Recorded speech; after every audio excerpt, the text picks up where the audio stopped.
Regresamos a la segunda parte de la entrevista con el editor Leandro de Sagastizábal. Leandro, tú que actualmente eres gerente de Tinta Fresca, ¿cómo visualizas, y has sido gerente, bueno, por muchos años en varias editoriales, pero cómo visualizas a veces dificultad que hay entre el gerente editorial y el gerente comercial? El versus, ¿no?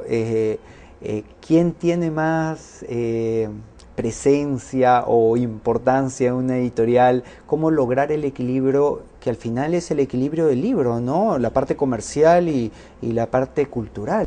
Mira, yo efectivamente, como decís, Manuel, estuve a cargo de varios proyectos, varias editoriales, y te diría que el problema no se circunscribe solo a las dificultades o a los, sí, dificultades o criterios diferentes, etcétera, entre la comercial y la editorial, sino que también te diría que hay siempre lógicas diferentes entre lo administrativo y lo comercial, entre lo administrativo y lo editorial.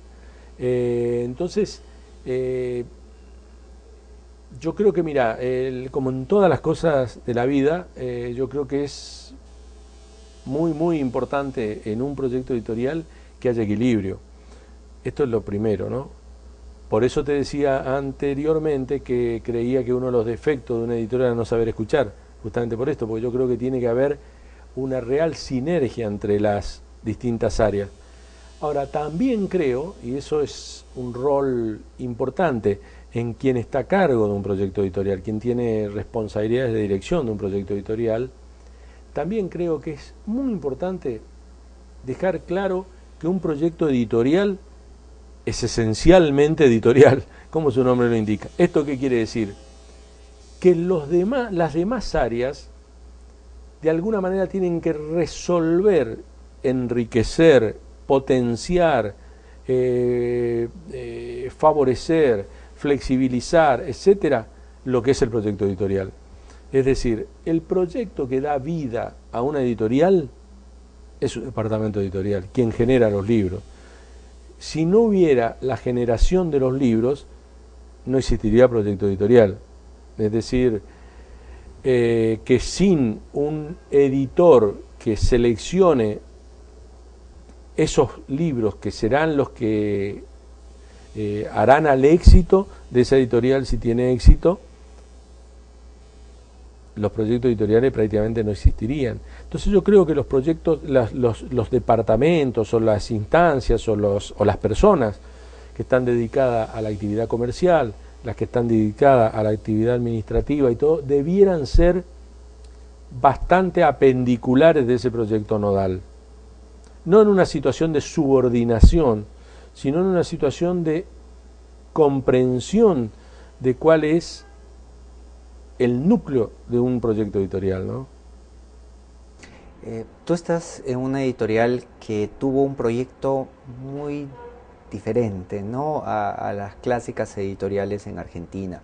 Me acuerdo cuando estudiaba en la Universidad de Buenos Aires, se hablaba mucho de los niveles que había logrado esta editorial con su nueva propuesta.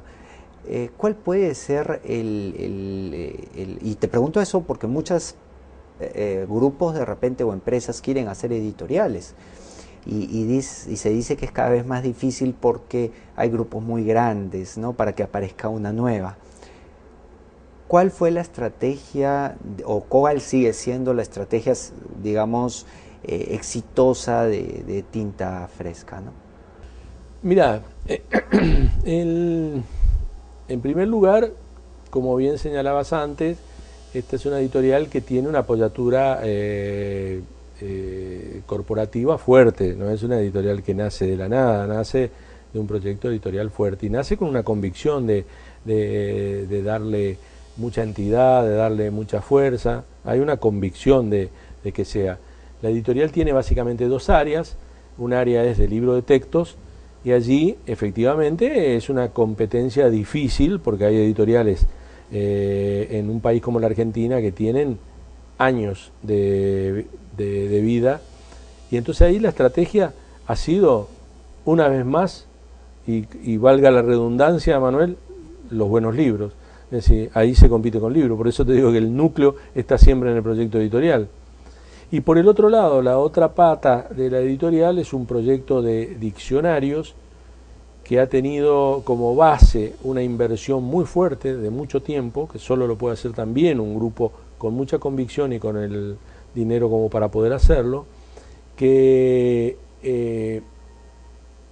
consisten en generar un corpus para, a partir de allí, un corpus lexicográfico, a partir de allí ir sacando una serie de diccionarios que tiene que ver con el español, pero del habla de los argentinos, o sea, cómo se usa el español en el Río de la Plata, que es una manera de recuperar una identidad lingüística realmente muy importante, muy importante. Y allí también la competencia con quienes hacen diccionarios y eso, y es muy difícil, porque el diccionario además, los diccionarios son además un tipo de libro que te diría que la lógica de atracción al potencial lector está en el precio, ¿viste? Entonces es básicamente competir por precio, ¿viste? Entonces el secreto, volviendo a lo que vos decías, cuál es la estrategia, es competir con precio, es decir, tratar de tener los mismos precios con un material que sea muy bueno, de contenidos muy locales y muy representativos de lo propio, ¿no? De lo propio argentino, digo. Y el circuito de comercialización que ahora están utilizando muchas editoriales, bueno, en Argentina, en Colombia, en Perú, en muchos países, ¿no? Que son los kioscos. Salir de las librerías y entrar a los kioscos. ¿Tú ves que eso qué logra con el libro? ¿Mayor acceso? ¿Menor precio? ¿Qué se logra cuando pasa? Sí, las dos cosas, ¿no? O sea, se logra mayor acceso por el menor precio, digamos. De cualquier manera, te digo, es un circuito que tiene lógicas muy, muy puntuales, ¿no? Por ejemplo, para ir por una venta por kiosco, digamos, necesitas hacer publicidad masiva, o sea, lo que ya implica un nivel de inversión importante. En segundo lugar, en general es muy difícil que vaya a salir un programa de novedades por kiosco, ¿viste? En general se tratan siempre de obras que son recicladas, digamos, o sea, las 20 obras, las 20 mejores novelas de América Latina, o qué sé yo, o toda la obra completa de Jorge Luis Borges, o toda la obra completa de Ernesto Sábato, o toda la obra completa, para mencionar un escritor peruano, de Vargas Llosa, ¿viste? Pero en general son proyectos que trabajan sobre libros que ya tuvieron un éxito y ya tuvieron una consagración en algún momento del pasado, ¿no? Es muy raro que esos proyectos vayan destinados a publicar novedades. Tú hablabas hace un momento sobre el escandalio, ¿no? Pero también hay otra forma de sacar que es el costo del libro, que es a través del factor. ¿Ves una diferencia en ambos? Uno es más eficiente que el otro es muy relativo. ¿Cómo ves? No, yo creo que, mirá, sí, no, yo creo que hay distintas maneras, efectivamente, de costear los libros. En los últimos años se empezó a usar cada vez más este criterio de escandallo, básicamente por la importancia que yo creo que han tenido las empresas españolas que lo utilizaban en todo el proceso, por lo menos en Argentina, en todo el proceso que se dio de fusión. Y como te decía, en Argentina ha tenido mucho peso eso, ¿viste? Porque hay editoriales como Sudamericana, como MC, que fueron compradas por grandes grupos, y los profesionales que allí trabajaban empezaron a usar estas herramientas, yo entre otros, que trabajaba en Planeta en esa época, empezamos a usar estas herramientas como manera natural, porque era la que pero no quiere decir que no haya otras y que no sean mejores, ¿no? Y que efectivamente no creo que haya una diferencia sustancial. Yo, como te decía, Manuel, antes, para mí el elemento precio es los elementos que contemplas a la hora de fijar un precio, digamos, ¿no? Es decir, ese es el principal concepto. Si lo haces con una herramienta, lo haces con otra, lo importante es cuáles son los conceptos que tenés en cuenta a la hora de fijar un precio de venta al público, digamos, ¿no? Y esto tiene mucho que ver con que me consta, porque en los años 90 yo integré un grupo de personas que evaluó, que investigó una editorial para un potencial comprador de estos de afuera, y me acuerdo el criterio absolutamente improvisado con el que se fijaban los precios.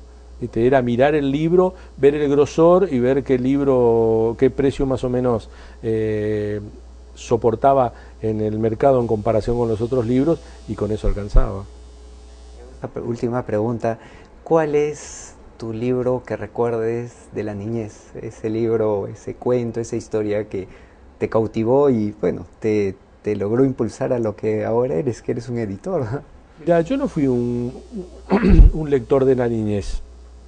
Yo en la niñez nací en una provincia en la Argentina, ¿viste? En Misiones, y en la niñez, te digo la verdad, me dediqué a jugar al fútbol, al tenis, sigo jugando, me dediqué a vagar una importante cantidad de... Mis libros más bien han empezado con intensidad, mi lectura empezaron más en la adolescencia, ¿viste? Y tuvieron que ver con muchas cosas. De cualquier manera recuerdo literatura de la niñez, recuerdo alguna literatura de la niñez, pero sobre todo creo que me acercó mucho al libro una gran cantidad de poesías que recitaba mi padre, que podían ir desde poetas populares como Héctor Gagliardi, y de toda la poesía de Héctor Gagliardi, al Martín Fierro, a poetas más sofisticados, pero le gustaba recitar de manera absolutamente espontánea y sin argumento alguno, digamos, porque sí, en algún momento dado se ponía a recitar. Creo que el recitado de él y todo ese tipo de cosas que andaba alrededor me acercó a la literatura más que una intensidad de lectura propia, que, como te vuelvo a repetir, la empecé a ejercitar y mucho ya en una vida más de adolescente hacia la madurez. No, Leandro, muchísimas gracias por tenerte acá, te esperamos nuevamente, que nos visites y que estés acá con nosotros. Gracias a vos, Manuel, y felicitaciones por todo este emprendimiento que hacen. Muchas gracias, y hasta otra oportunidad en el programa académico del libro de la Universidad Ricardo Palma en Lima, Perú.